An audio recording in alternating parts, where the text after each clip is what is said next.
आज की इस चर्चा में स्वागत है। आज हम नेशनल स्टॉक एक्सचेंज मतलब एनएसई इसको थोड़ा समझने की कोशिश करेंगे। हमारे पास कुछ नोट्स हैं एनएसई परिचय और निवेश मार्गदर्शिका से जुड़े हुए। तो मकसद है कि भारत का ये जो सबसे बड़ा स्टॉक एक्सचेंज है, इसकी जो खास बातें हैं उनको जल्दी से समझ लें। मैंने सुना है कि इसकी शुरुआत 1992 में हुई थी ताकि पारदर्शिता लाई जा सके और सबको एक इलेक्ट्रॉनिक मंच पर बराबर मौका देने के लिए।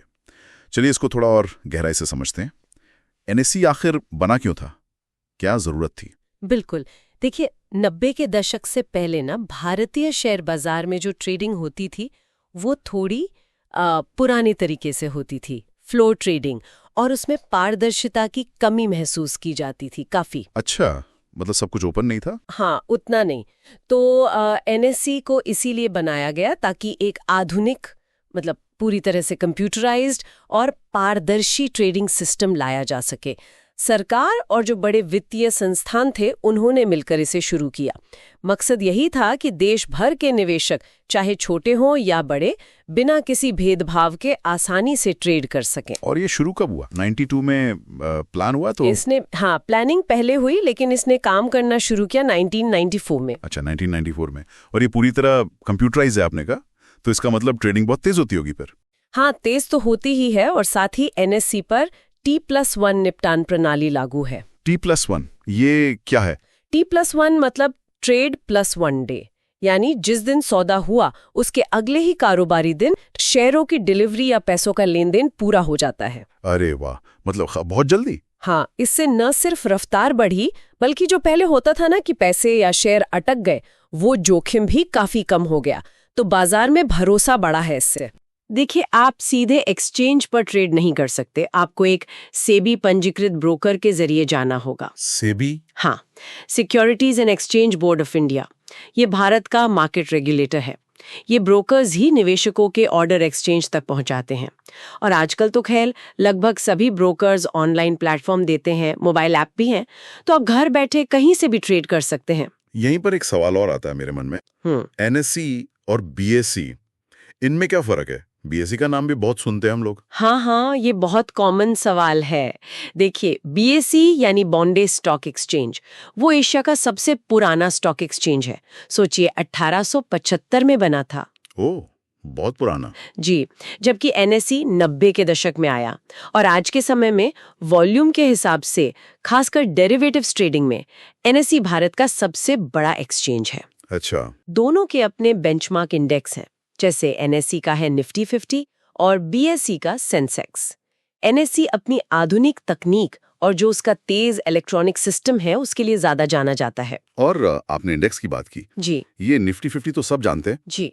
लेकिन नोट्स में लिखा है कि एनएसई पर 350 से ज्यादा इंडेक्स हैं। इतने सारे क्यों? ये अच्छा सवाल है। देखिए, निफ्टी 50 तो सिर्फ टॉप 50 कंपनियों का हाल बताता है ना? लेकिन शेयर बाजार तो बहुत बड़ा है, तो उसमें अलग अलग साइज की कंपनियां हैं, अलग अलग सेक्टर हैं। हाँ, जैसे मिड कैप, स्मॉल कैप। बिल्कुल। तो Nifty next 50, Nifty mid cap 150, Nifty small cap 250 जैसे इंडेक्स बाजार के इन अलग अलग हिस्सों का प्रदर्शन दिखाते हैं। फिर निफ्टी बैंक, निफ्टी आईटी जैसे सेक्टरल इंडेक्स है। अच्छा, मतलब बैंक कैसा कर रहे हैं, आईटी कंपनियां कैसी चल रही हैं, ये सब स्ट्रैटेजी बनाने में। और आजकल तो इंडेक्स फंड्स या ईटीएफ्स के जरिए इनमें निवेश करना भी बहुत आसान हो गया है। ठीक है, तो ये तकनीक, एक्सचेंज का ढांचा, इंडेक्स, ये सब समझ आया। लेकिन अगर कोई आम निवेशक है जो यहाँ पैसा लगाना चाहता है, उसके लिए क्या खास बातें ध्यान में रखनी चाहिए? मतलब क्या फायदे हैं और क्या खतरे हैं? फायदे तो हैं, जैसे हमने बात की, एनएसई पर ट्रेडिंग पारदर्शी है, तेज है, और क्योंकि ये सेबी द्वारा रेगुलेटेड है तो एक सुरक्षा का एहसास रहता है। सिस्टम काफी मजबूत है, और ब्रोकर्स के बीच कंपटीशन के कारण आजकल ब्रोकरेज कमीशन भी काफी कम हो गए पहले के मुकाबले। ये तो अच्छी बात है। लेकिन हाँ, रिस्क भी है। सबसे बड़ा जोखिम तो है बाजार का उतार चढ़ाव, मार्केट वॉलेटिलिटी। हाँ, वो तो है। कीमतें कभी भी ऊपर नीचे हो सकती हैं। पेश करना। हाँ, ये बहुत लोग करते हैं शायद, टिप्स पर भरोसा करके। सही कहा। और तीसरा, जो खासकर नए ट्रेडर्स के लिए खतरनाक हो सकता है, वो है लीवरेज। लीवरेज मतलब उधार? हाँ, उधार लेकर अपनी क्षमता से ज्यादा ट्रेड करना, मार्जिन ट्रेडिंग जिसे कहते हैं।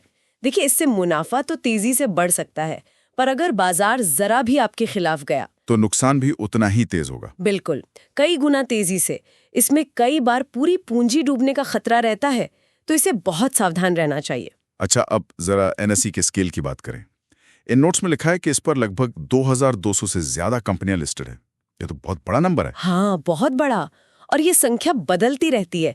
नई कंपनियां लिस्ट होती हैं, कुछ डीलिस्ट भी होती हैं। एनएसई ने भारतीय अर्थव्यवस्था में पूंजी निर्माण के लिए एक बहुत जरूरी मंच तैयार किया है, एक इकोसिस्टम बनाया है। कैसे?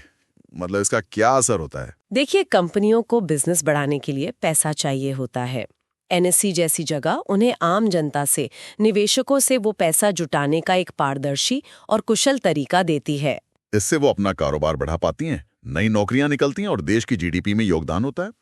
इसने भारत को ग्लोबल इन्वेस्टर्स के लिए भी एक आकर्षक बाजार बनाया है। ये दिलचस्प है कि शुरुआती लिस्टेड कंपनियों में टेक महिंद्रा और इन्फोसिस जैसी कंपनियां थीं, जो आज इतनी बड़ी हैं। हाँ बिल्कुल, और आज रिलायंस इंडस्ट्रीज मार्केट कैप यानी कुल बाजार मूल्य 20 लाख करोड़ से ज्यादा, टीसीएस 14 लाख करोड़ से ऊपर, एचडीएफसी बैंक 11 लाख करोड़ से ज्यादा। ये आंकड़े तो मतलब हाँ, बहुत बड़े हैं। ये दिखाता है कि भारतीय कंपनियां कितनी बड़ी हो गई हैं और एनएसई का इसमें कितना बड़ा रोल रहा है। और ये सब मुंबई के बांद्रा कुर्ला कॉम्प्लेक्स बीकेसी से ऑपरेट होता है। एनएसई का हेडक्वार्टर वहीं है। जी हाँ, उनका मुख्यालय वहीं बीकेसी में है। तो कुल मिलाकर देखें तो एनएसई ने भारतीय शेयर बाजार को सिर्फ मॉडर्न ही नहीं बनाया, बल्कि निवेशकों और कंपनियों दोनों के लिए काफी मौके भी पैदा किए हैं। और तकनीक और पारदर्शिता ये इसकी नींव रहे हैं। बिल्कुल सही कहा आपने। तकनीक और पारदर्शिता शुरू से ही एनएसई के फोकस में रहे हैं। और यहीं से एक दिलचस्प सवाल भविष्य के लिए उठता है। क्या? देखिए, एनएसई ने अपनी शुरुआत से ही तकनीक को अपनाया। अब भविष्य में देखिए, आर्टिफिशियल इंटेलिजेंस यानी एआई आ रहा है, ब्लॉकचेन की बात हो रही है। तो सोचने वाली बात यह है कि ये नई तकनीकें भारत में जो एक औसत निवेशक है, उसके लिए ट्रेडिंग के अनुभव और बाजार तक उसकी पहुंच को आगे और कैसे बदल सकती हैं। क्या ये इसे और आसान और सुरक्षित बनाएंगी, या फिर शायद कुछ नई चुनौतियां भी पेश करेंगी? इसके बारे में सोचना चाहिए। ये एक विचार करने वाला बिंदु है।